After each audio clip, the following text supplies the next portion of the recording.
ನಾವು ಈಗ 3 ವರ್ಷ ಆತ್ರಿ ಡ್ರಿಪ್ ಮಾಡಕ್ಕೆ ನಿಂತು ಪರಸಪ್ಪ ರಾಜಪ್ಪ ಬಿಗಿರಿ ಅಂತೇಳಿ ಇದು ಸರ್ವೆ ನಂಬರ್ 67 ಸರ್ವೆ ನಂಬರ್. ಈ ಡ್ರಿಪ್ ಮಾಡಿಂದ ದೊಡ್ಡ ಅನುಕೂಲ ಆಗೈತೆ ಸರ್ ಎಲ್ಲರಿಗೆ. ನಮ್ಗೆ ಇದ್ರಲಿಂತ್ರ ದೊಡ್ಡ ಲಾಭ ತೆಗಿಯಾಕಂತೀವಿ ಸರ್. ನಾವು 10 ಚೀಲ 12 ಚೀಲ ಗೊಬ್ಬರ ಹಾಕ್ತಿದ್ವಿ. ಈಗ ಏನಿಲ್ಲ ರೀ, 1 ಚೀಲ ಗೊಬ್ಬರದ ಒಳಗೆ ನಾವು ಸಾಕಷ್ಟು ಉತ್ಪನ್ನ ತೆಗಿಯಾಕಂತೀವಿ ರೀ ಡ್ರಿಪ್ ಆಗಿಂದ ಸರ. ಇದು ಏನು ಡ್ರಿಪ್ ಮಾಡಿಂದ ಏನೈತಲ್ಲ, ಕಳೆದ ಖರ್ಚು ಕಡಿಮೆ ಆಗೈತಿ ನಮ್ಗೆ, ಆಮೇಲೆ ಗೊಬ್ಬರ ಖರ್ಚು ಕಡಿಮೆ ಆಗೈತಿ. ಯಾವಾಗ ಏನು ಮಾಡ್ತಿದ್ವಿ ಸರ, ಒಂದು ಎಕರೆಕ ಒಂದು 30,000 ಹೀಗೆ ಹೋಗಿತ್ತು ರೀ. ಈಗ ಏನಿಲ್ಲ ಸರ, 14,000ದಾಗ ಎಲ್ಲ ಮುಗಿದು ಹೋಗಿಬಿಡ್ತೈತಿ ರೀ.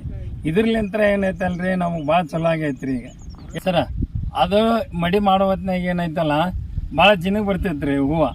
ಇದು ಏನು ಡ್ರಿಪ್ ಮಾಡಿಂದ ಐತಲ್ಲ ಸೈಜ್ ಬರ್ತೈತೆ ರೀ. ಆಮೇಲೆ ಅದನ್ನು 2-3 ಸಲ ಹರಿತಿದ್ವಿ. ಇದನ್ನ ಏನೈತಲ್ರಿ ಒಂದು 8 ಸಲ ಹರಿತೀವಿ ಸರ್. ಇದ್ರಲಿಂತ್ರ ಭಾಳ ಚಲೋ ಆಗೈತೆ ರೀ ನಮ್ಮ ಡ್ರಿಪ್ಪಿಂದ ಸರ್. ಪ್ರತಿ ವರ್ಷನೂ ನಾವು 2 ಎಕರೆ ಸೇವಂತಿಗೆ ಮಾಡ್ತೀವಿ ರೀ. ಆಮೇಲೆ ತರಕಾರಿ ಏನೈತಲ್ರಿ 1 ಎಕರೆ 1.5 ಎಕರೆ ಮಾಡ್ಕೊತೀವಿ.